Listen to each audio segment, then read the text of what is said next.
Corona से।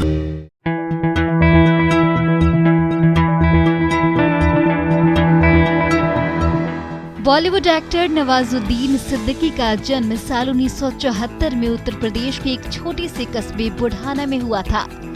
नवाजुद्दीन सिद्दीकी की शक्ल सूरत किसी भी आम भारतीय जैसी है, लेकिन अदाकारी का हुनर लाजवाब है। तकरीबन 15 साल के इस संघर्ष के बाद नवाजुद्दीन बॉलीवुड में अपनी पहचान बना पाए।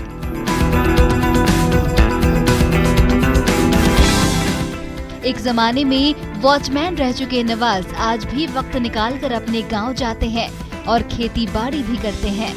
नवाज ने करियर की शुरुआत 1999 में आई फिल्म सरफरोश से की। फिलहाल इसमें उनका छोटा सा रोल था।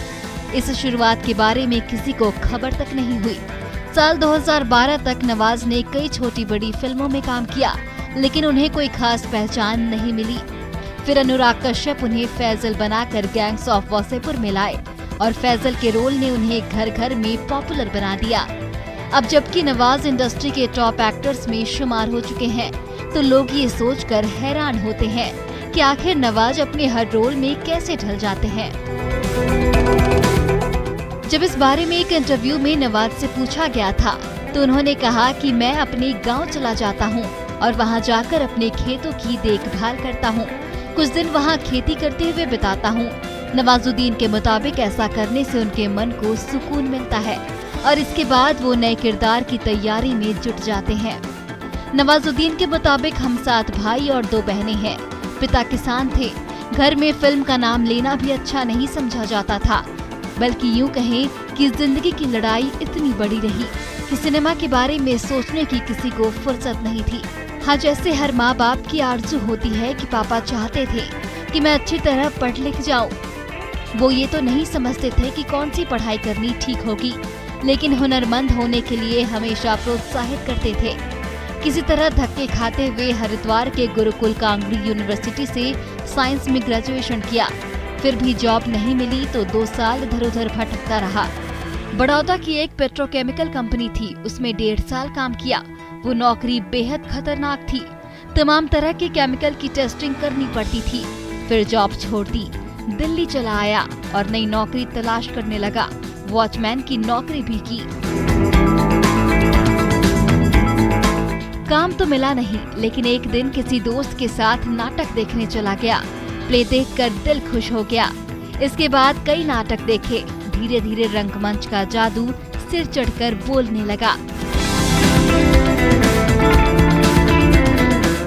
खुद से कहा, यार वही वो चीज है जो मैं करना चाहता हूँ। कुछ अरसे बाद एक ग्रुप ज्वाइन कर लिया।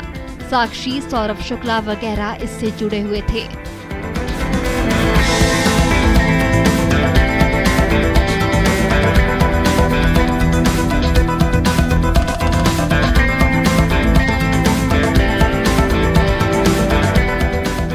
तो ऐसे नाटकों से जिंदगी जुड़ गई, लेकिन थिएटर में पैसे मिलते नहीं हैं। रोजमर्रा का खर्च चलाना मुश्किल हो रहा था। शाम की रोटी का इंतजाम हो सके, इसकी खातिर शाहदरा में वॉचमैन की नौकरी करने लगा।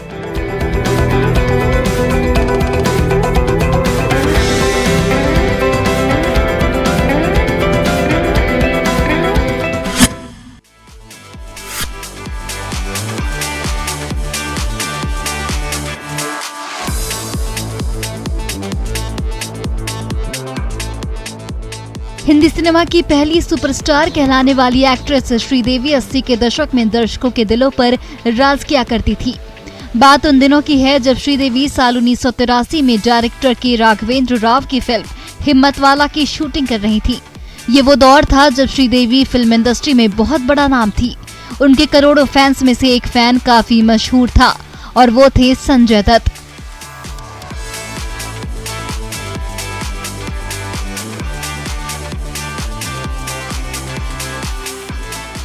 खबरों के मुताबिक जब संजय दत्त को पता चला कि श्रीदेवी फिल्म हिम्मतवाला की शूटिंग कर रही हैं, तो उन्होंने अपनी पसंदीदा एक्ट्रेस से मिलने की ठान ली। उस वक्त तक संजय नशे की लत के आदी हो चुके थे। फिलहाल उनके दोस्तों ने काफी समझाने की कोशिश की, लेकिन संजय श्रीदेवी से मिलने की जिद करने लगे और नशे की हालत में ही श्रीदेवी से मिलने चले गए। मीडिया रिपोर्ट्स के मुताबिक संजय दत्त फिल्म हिम्मतवाला के सेट पर पहुंच गए और श्रीदेवी के बारे में सबसे पूछने लगे। वहाँ यूनिट के लोगों ने संजय से कहा कि आप थोड़ी देर बैठिए, श्रीदेवी आ जाएंगी तो मिल लेना, क्योंकि हर कोई जानता था कि संजय सुनील दत्त के बेटे हैं। मीडिया रिपोर्ट्स के मुताबिक संजय दत्त ने किसी की बात नहीं मानी और वो श्रीदेवी की वैनिटी वैन के पास पहुंच गए और जोर जोर से दरवाजा पीटने लगे और जबरदस्ती वैन में भी घुस गए। श्रीदेवी संजय की हालत को देखकर डर गई थी और चिल्लाने लगी। तब तक वहां फिल्म यूनिट के लोग भी पहुंच गए और किसी तरह संजय दत्त को समझाकर वैनिटी से बाहर निकाला। इस किस्से के बाद श्रीदेवी ने संजय दत्त के साथ कभी काम न करने का फैसला किया। उन्हें कई फिल्मों के ऑफर भी आए जिसमें संजय के साथ काम करना था, लेकिन श्रीदेवी कई सालों तक उन्हें रिजेक्ट करती रही।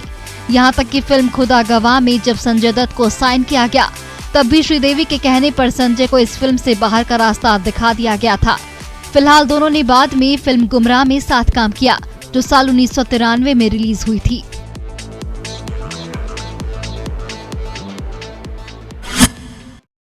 इसी के साथ आज के एपिसोड के लिए बस इतना ही। मुलाकात आपसे अगले एपिसोड में होगी। रखिए अपना ख्याल। Take care.